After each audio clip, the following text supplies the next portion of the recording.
thought you were so lucky because you were a star, but you cried, cried, cried in the lonely dark. And I'm sorry for what you went through. I always thought the lucky one was you, but the lucky one was me. I wanted to be you so bad. Your life looked like so much fun. The flashing lights and fancy things made it seem like you had won. But little did I know, you were crying all the time. You were hurting inside when everyone thought you were fine. I thought you were so lucky because you were a star, but you cried, cried, cried in the lonely dark. And I'm sorry for what you went through. I always thought the lucky one was you, but the lucky one was me. I know you made some mistakes, but we're all only human. You were judged for everything. They put the blame on you when you were pushed over the edge. It ain't right what they allege. I thought you were so lucky, but the lucky one was me. I thought you were so lucky because you were a star, but you cried, cried, cried in the lonely dark. And I'm sorry for what you went through. I always thought the lucky one was you, but the lucky one was me. Out the door, his 4-year-old daughter said, "Where are you going, Daddy?" He said, "I'm going to visit Bishop Sheen." She said, "He isn't on television now, is he?" "No," he said, "not during the summer." She says, "That's funny, Mickey Mouse is." I know one person who will be very, very happy to see me back on television, and that is a woman in Brooklyn. Because one day I was in a procession in Brooklyn. She was one of thousands on the sidewalk, and as I passed by, she says, "Glory be to God, you certainly look much better on television."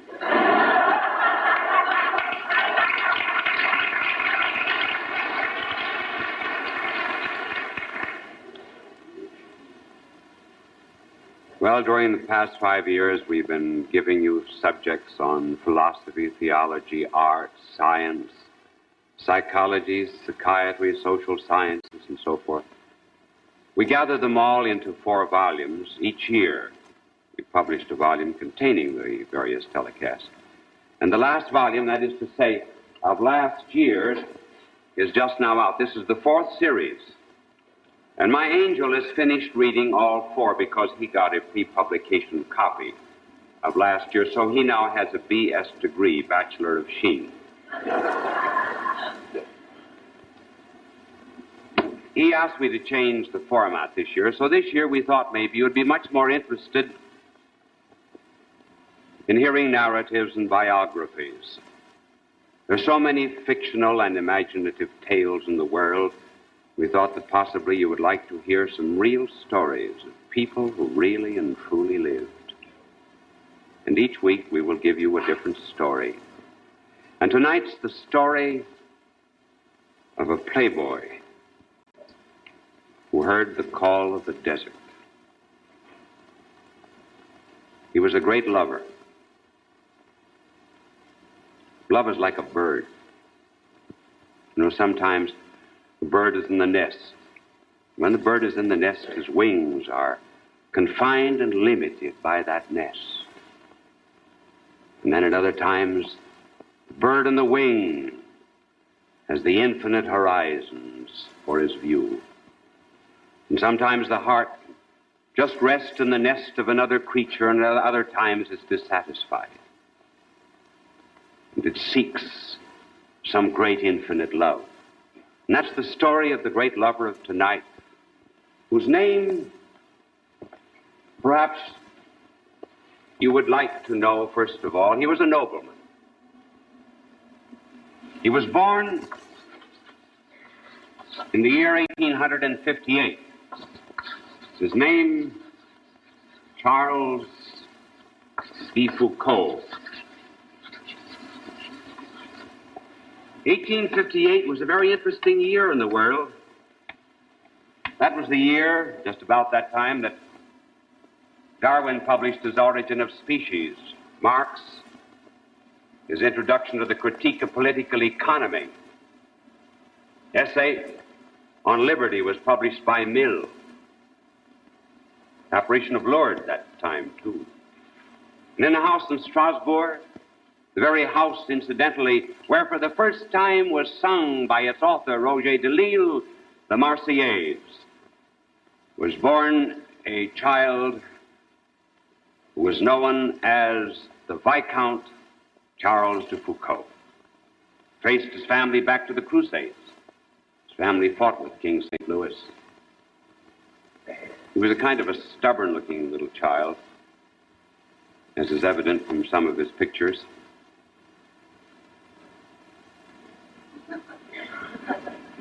He had a religious education and kept up religion until he was 15. He belonged to an age of Renan and Anatole France and others, and the spirit of the century possessed him. He was sent to military school, the school of Saint-Cyr, and later on to Samir. He had a fortune, he had a title.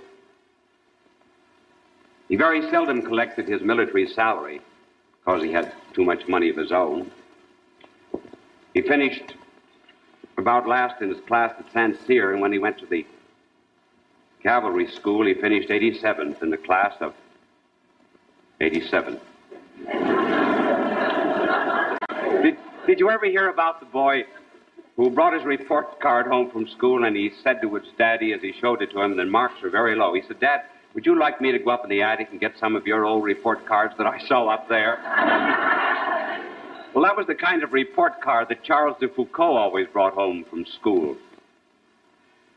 He hardly ever ate in the military dining room. He ate in restaurants. One time he liked the wine that was served. He bought all the wine there was in the hotel. It cost him $4,000. He used to bring out a number of young ladies from Paris, who entertained them at his dinners. One time he dressed himself up as a young woman, and he sat in a carriage outside of the windows of the military school, where all of the wolves began whistling at him. And of course they felt very sheepish when they discovered that he was a wolf himself, because they recognized the black mustache under his rouge.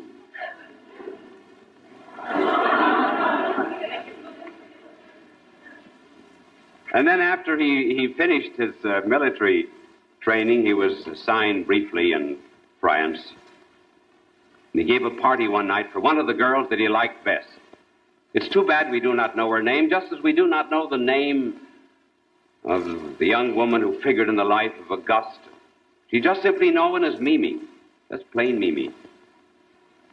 She came from poor parents, that we know. But she took on a bit of culture and refinement, probably from associating with him and his friends.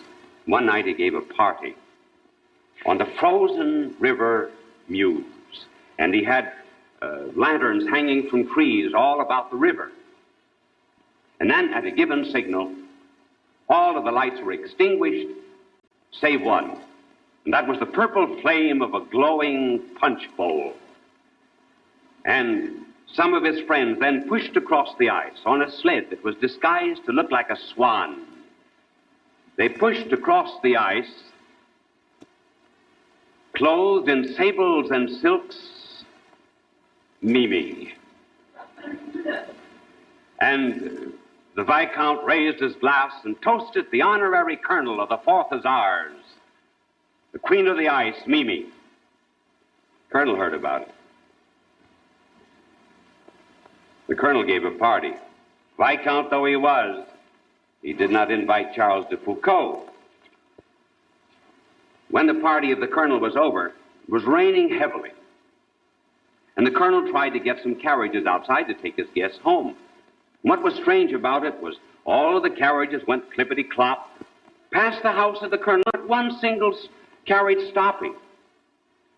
Lo and behold, it happened that Charles de Foucault had rented all of them to pass by empty in order to get even with the colonel. But the colonel got even with him. He called him in 8 days later, and he said, "Foucault, in 8 days, You leave for Africa. One of the friends of the Viscount said, what about Mimi? He said, Mimi goes to Africa too. So we sent Mimi on ahead, on another ship. And she registered on the ship as the Vicomtesse Charles de Foucault. She ate at the captain's table, naturally. All the sub-officers bowed and scraped and kissed her hand and saluted her, and all were charmed by her beauty and her loveliness. And finally, when she arrived at the port of Beaune in Africa, that was one time Hippo. And 1,500 years before, there was another man there in Hippo that had a life something like this one. He was dissatisfied with his nest, too. That was Augustus. But at any rate, she arrived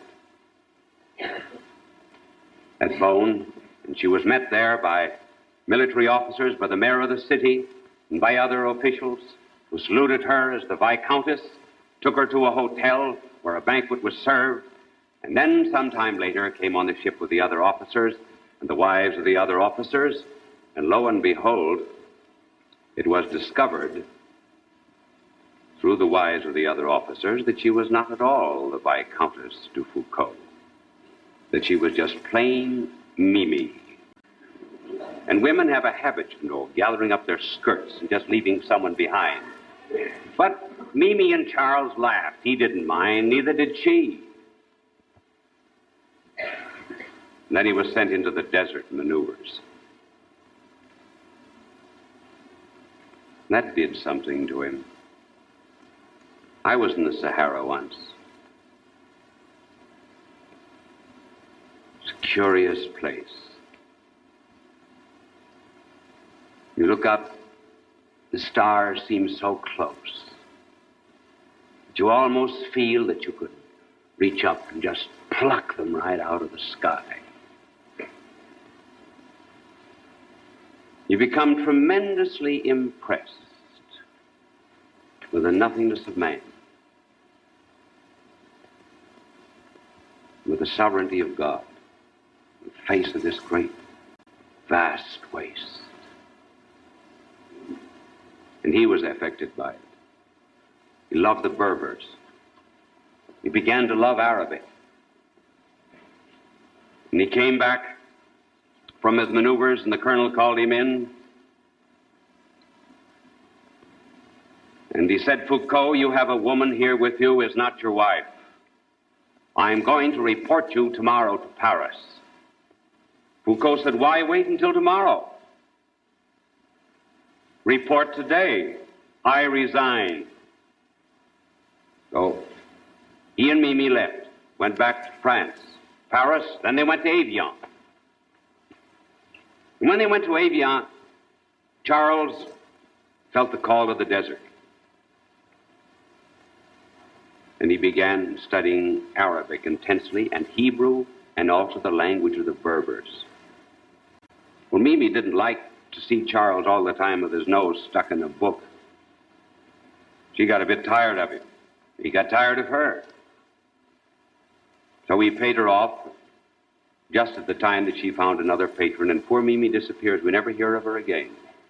It's too bad. It's been an interesting telecast for 15 minutes. But that's...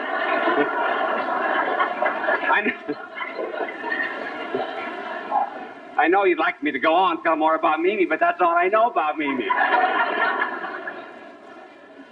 This isn't a telecast about Mimi anyway. It's a telecast about Charles de Foucault.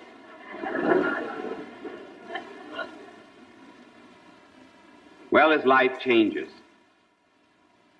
Do you know what changed his life? It wasn't Mimi. It was an Irishman. The Irish are apt to turn up anywhere. And this one was Oscar McCarthy. His first name was really Oscar. Oscar McCarthy's father came over from Ireland to fight with Napoleon. As a matter of fact, his father commanded one of the regiments at the Battle of Waterloo. And then the son of this original McCarthy wander down to the most beautiful library in the world, in Algiers. And there, for $60 a year, he became an expert on geography. And when Charles felt the call to the desert, he came back again to Algiers, and he went in to see Oscar McCarthy. And Charles said, I would like to go into the inside of Africa, among the Berbers, and into Morocco. How can I do it? McCarthy said only 6 men of Western civilization have been in there in my lifetime. It's very dangerous. You couldn't possibly go in as an Arab, because you do not speak Arabic well enough. They would find a trace of a false accent. McCarthy said, I suggest that you go in as a Jewish rabbi. And he said, I have a rabbi friend here who knows this country well. And you travel, 2 of you as rabbis. So Foucault and Rabbi Mordecai got together. Foucault made an arrangement with him that he would give him a sum of money before they started, pay all of his expenses, give him a handsome sum when he finished, and also pay his wife a pension while he was away. Foucault studies the liturgy, the ceremony of the synagogue, speaks Hebrew now almost perfectly. He was a good student when he wanted to be a good student. And they set out on a perilous journey. They lived in the utmost poverty. And what struck Foucault was the fact here were these Muslims, the Arabs, had no human respect. 5 times a day at the time of the call to pray, they prayed. And then the Jews, so good to him and Rabbi Mordecai, they brought food to them when they slept in the synagogues. They received him into their own poor quarters. He began to love both of them in the desert more than ever. They were gone almost 1 year. And at the end of the year, they came out. And Charles de Foucault published a very famous work in 2 volumes called Reconnaissance au Maroc, where he had surveyed 3,000 elevations, 1,400 square miles, determined 45 degrees of latitude, 40 degrees of longitude, and made the whole scientific world his debtor. He came back to Paris. He was feted by everyone from prime ministers to jockey clubs. And in the course of his visits about Paris, he met an abbé, the curé of the Church of Saint Augustin. Those of you who have been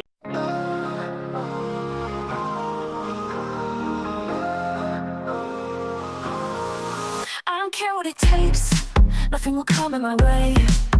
The universe can throw all it wants at me, stick to my path, I'll stay. Broken away from you, I don't care. I will stare into the sun, slingshot me around where I can find you.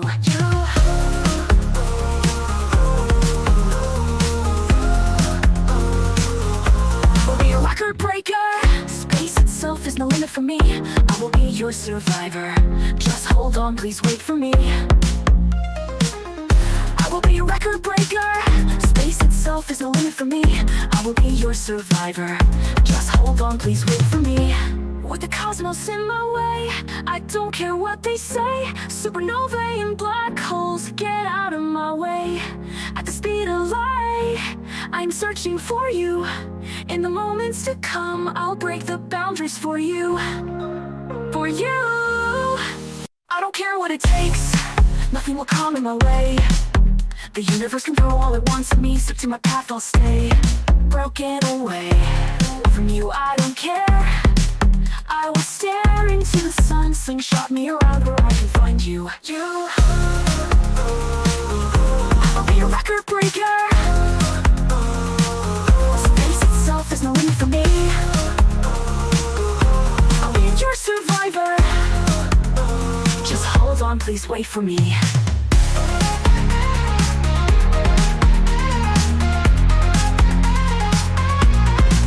With the cosmos in my way, I don't care what they say. Supernovae and black holes, get out of my way. At the speed of light, I am searching for you.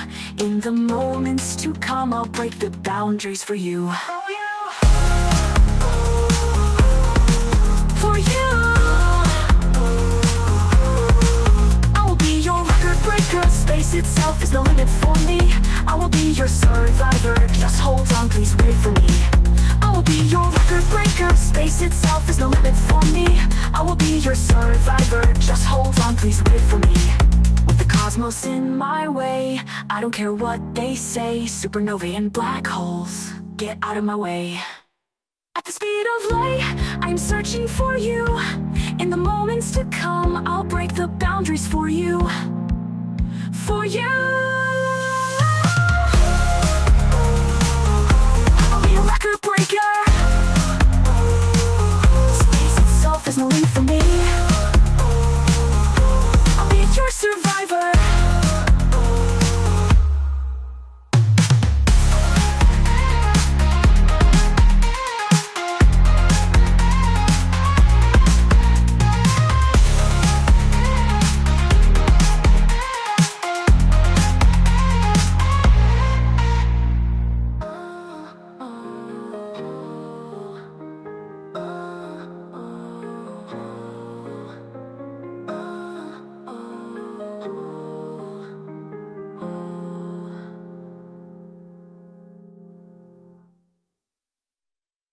Of Paris will recall that Renaissance church, Saint Augustin Boulevard, Haussmann.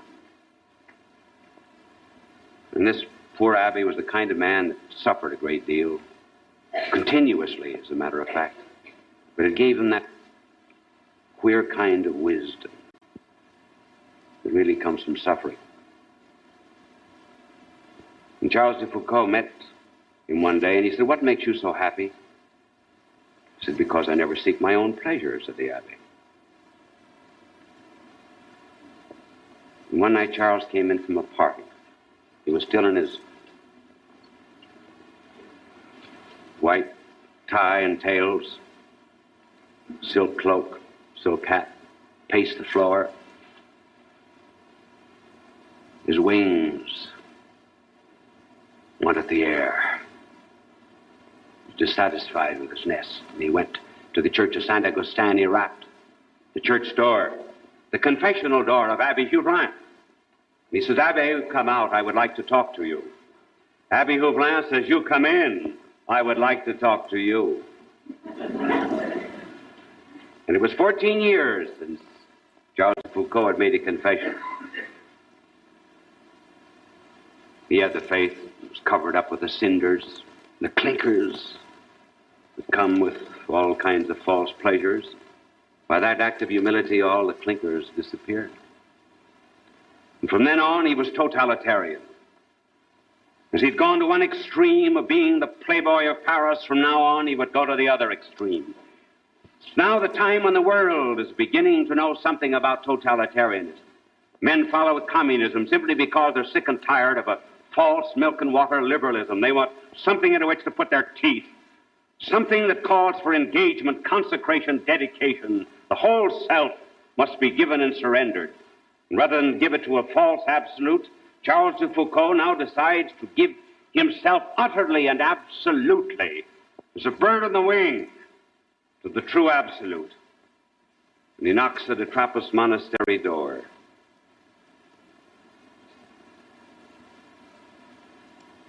The prior says, "What can you do?" "Not very much."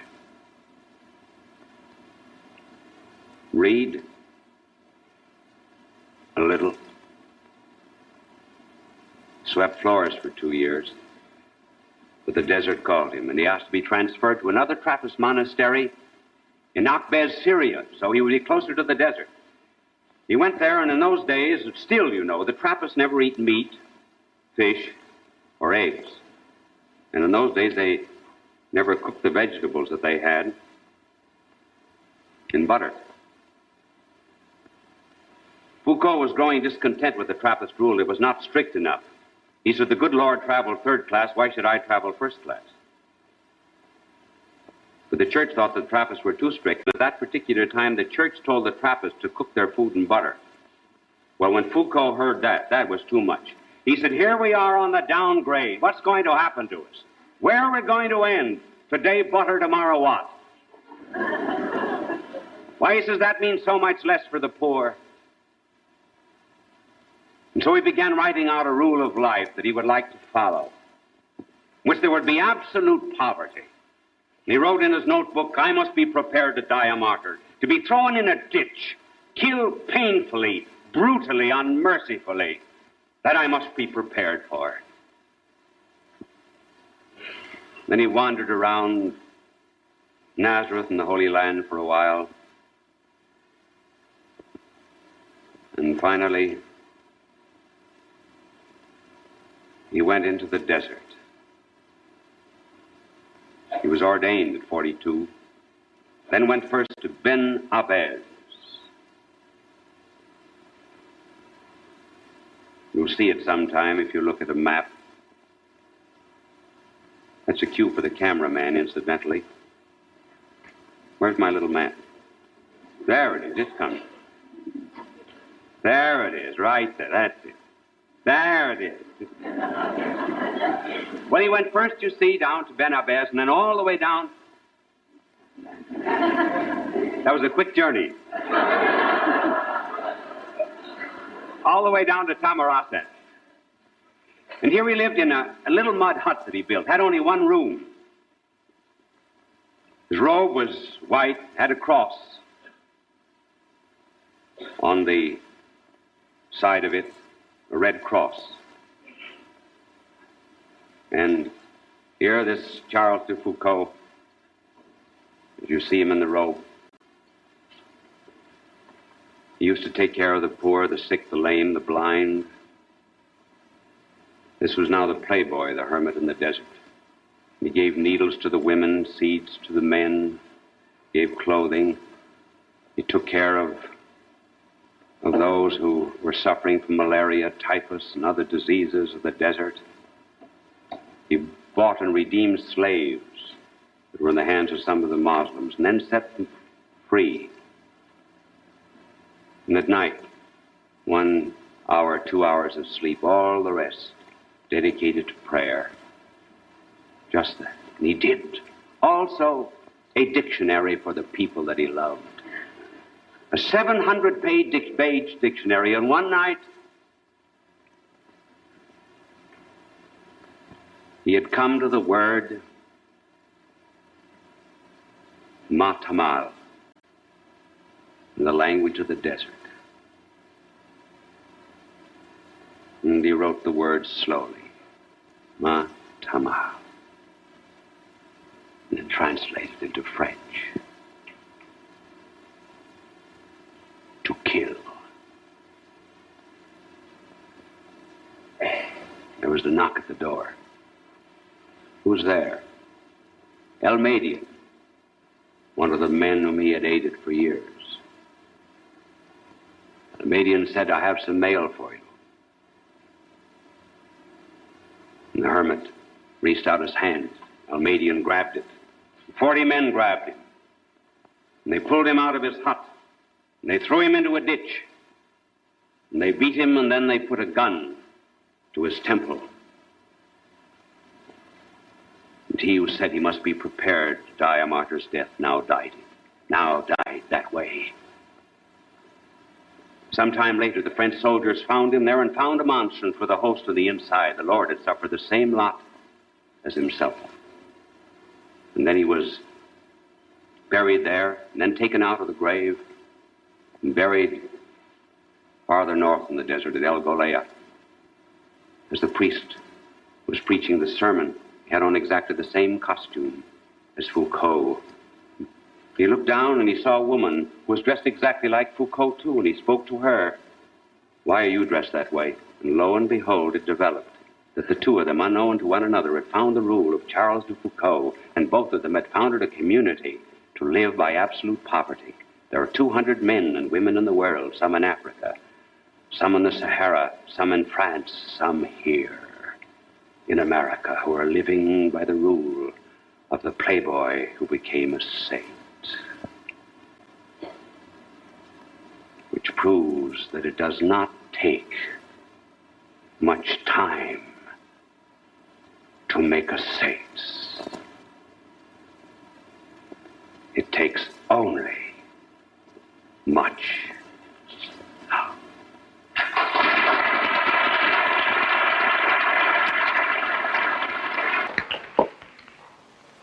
Friends, next week will be the last telecast of the series. I was reminded of that just the other day. I tried to get into a telephone booth. As I was waiting, a young woman opened the door, and she said, I won't be long. I just want to hang up on him. So we're hanging up next week. And I asked the angel what he wanted to do during the hot summer months. And he said he wanted to be a rear admiral. So I'm going to let him stand in the back of an Admiral refrigerator during the summer.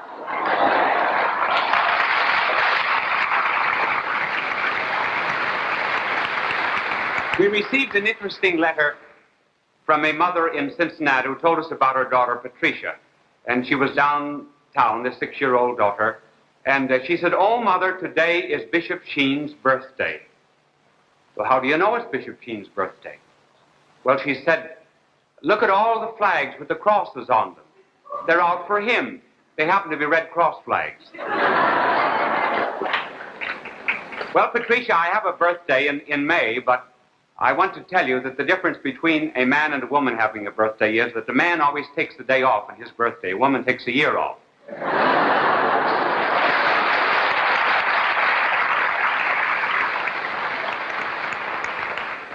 Our subject tonight is the Russian lullaby of coexistence, and I want to assure you that it is such a terrible lullaby that it would be well for the Western world to pretend that it's asleep.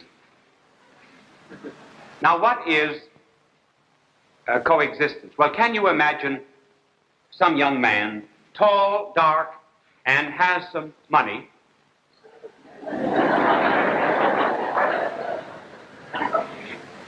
and he's courting this young lady, he has a ring in his hand, he's just about to propose, and he proposes to her in these words: "Would you coexist with me until the sands of the desert grow cold?" Now, certainly she would know there was not very much love there. And there never is any love and any justice where there is mere coexistence. Coexistence is for couples who are incompatible. When the husband loses his income, the wife loses her compatibility. And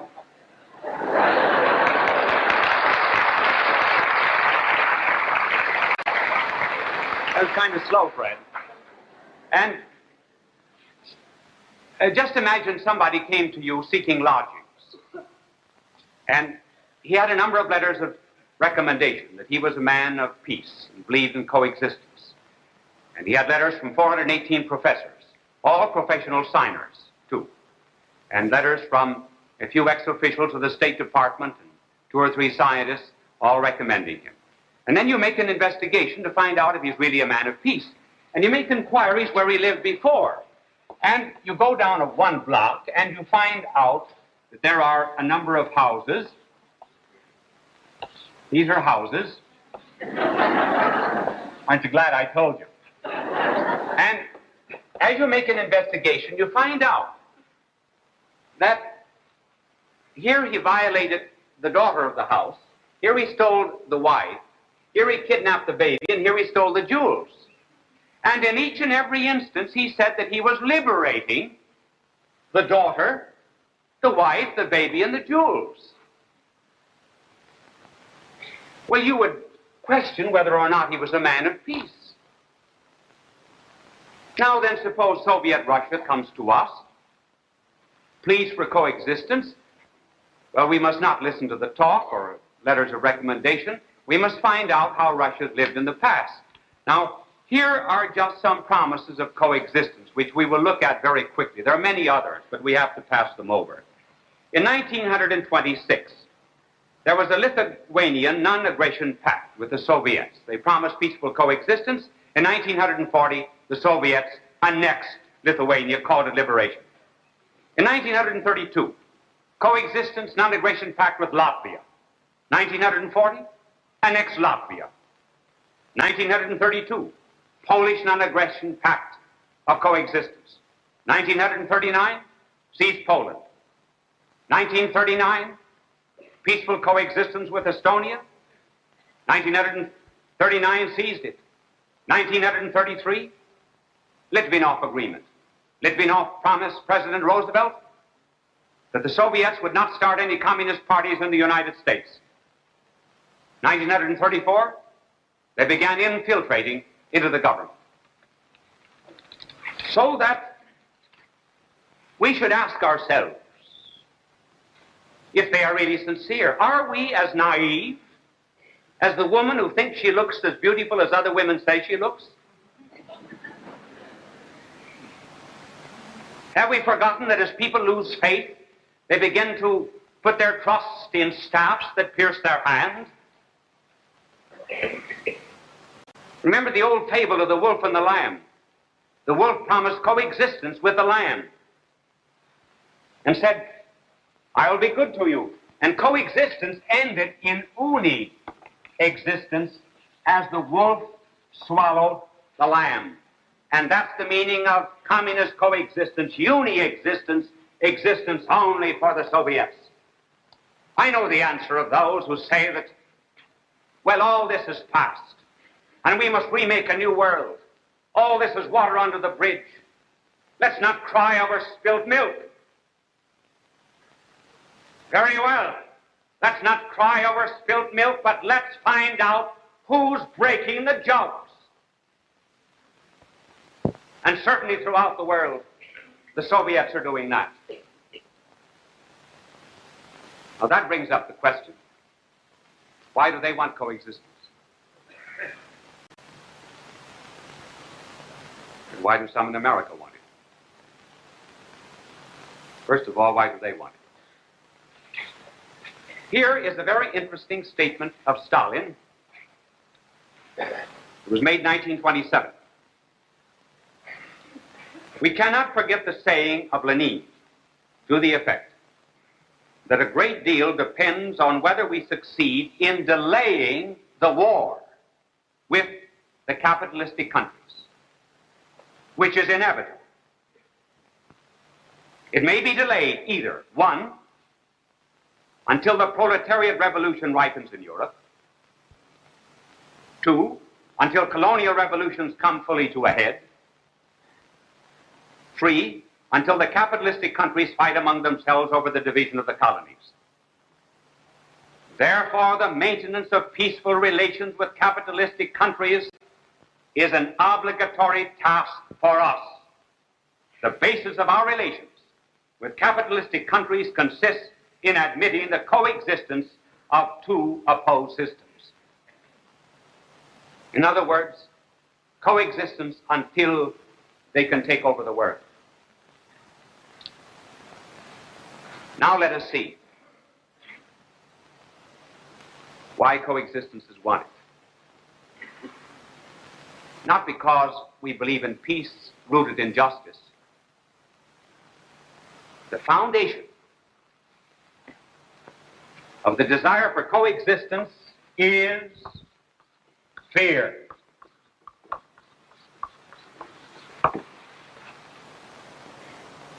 On the part of America, that fear is physical and psychological. On the part of the Soviets, that fear is physical alone, not psychological. Now let us analyze that.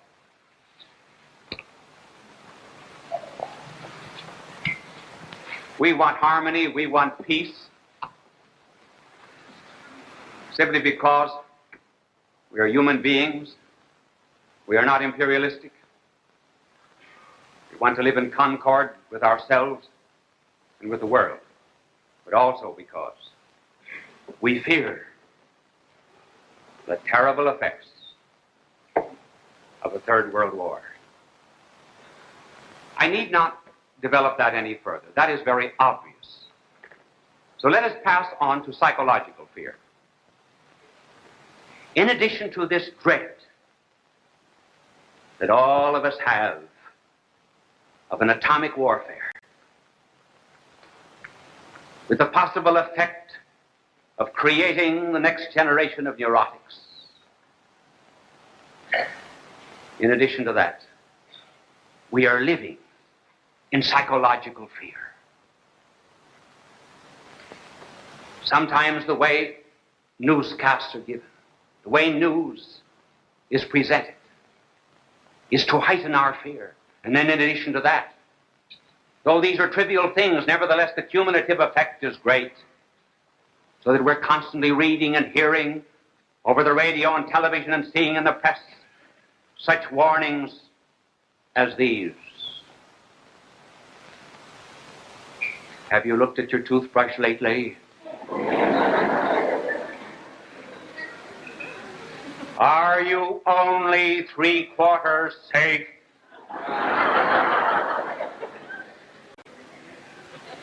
Do you not realize that you may be socially ostracized? That there's a terrible penalty in America of social non-acceptance? How would you dare go out to a party with dishpan hams? Shame, oh shame on you American women. Be fearful of this. And then in addition to that, young husbands, as you go to work, you're fearful of your job, fearful of security. You know not what your boss will say to you. Look at your shirt, that tattletale gray. Fear ye not the economic consequences of this. Are you sneezing when you use soap? Are you sure that you have washed all the germs off your body? Be sure to use something that has in it the occipito frontalis of the convalescent convolution to the metaphorical of it beyond, then you're safe.